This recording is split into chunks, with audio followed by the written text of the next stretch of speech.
Welcome to my YouTube channel. मी आहे पूनम। तर आज दिवसभरात आम्ही काय काय करणार आहे तुम्ही बघणारच आहात।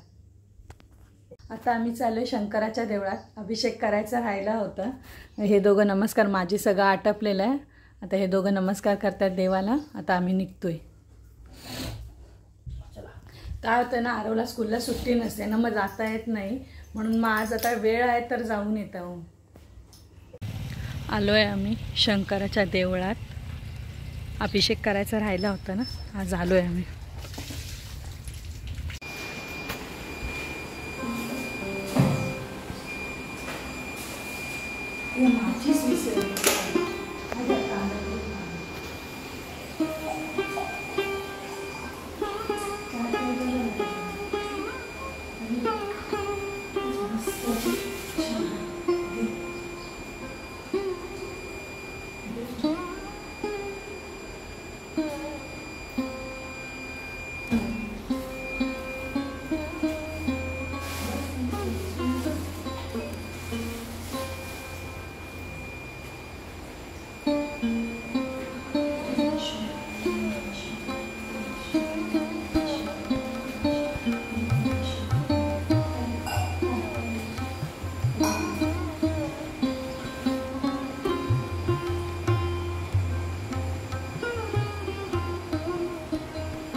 ठेव समोर इथं ठेव.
मस्तपैकी आता इथून आता झाडं घेतलेले आहेत. आता घरी जाऊन सगळी झाडं लावणार आहोत.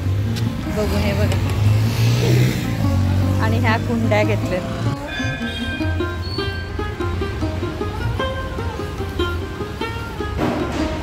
मस्तपैकी असा टिक्का लावलेला आहे. आजीचा नमस्कार कर. आणि आता आला मी राघव देवळात.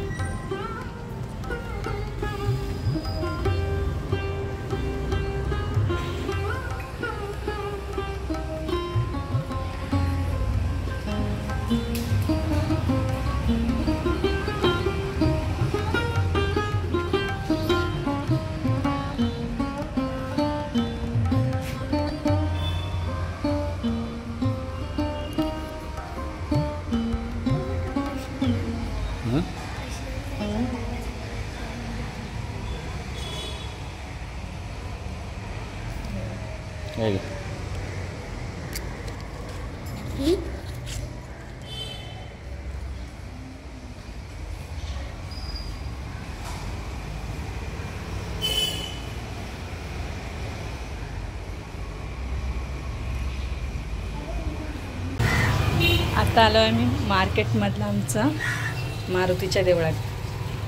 आज सगळ्या देवळात जे आमचं राहिलं होतं तर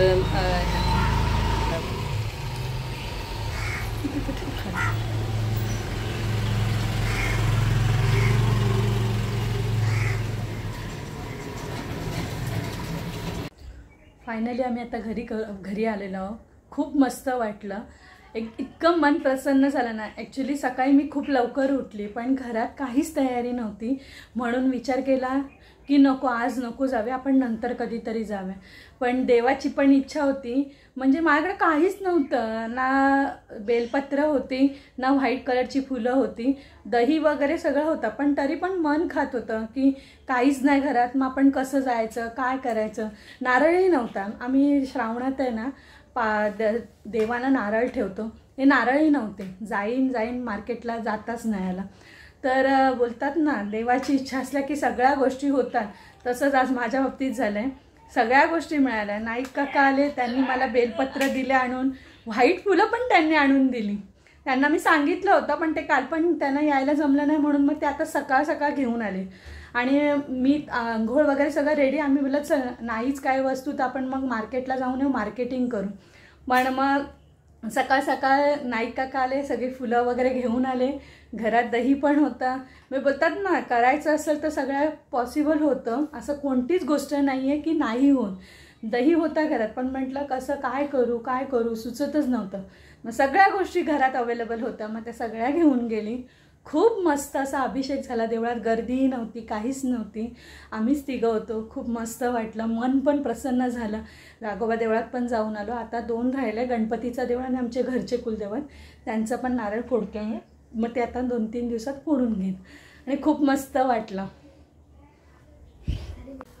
आजचा व्लॉग मी आता इथेच एंड करत आहे. जर तुम्हाला आमचे व्हिडिओ आवडत असतील तर लाईक करा, शेअर करा, सबस्क्राईब करा. थँक्यू.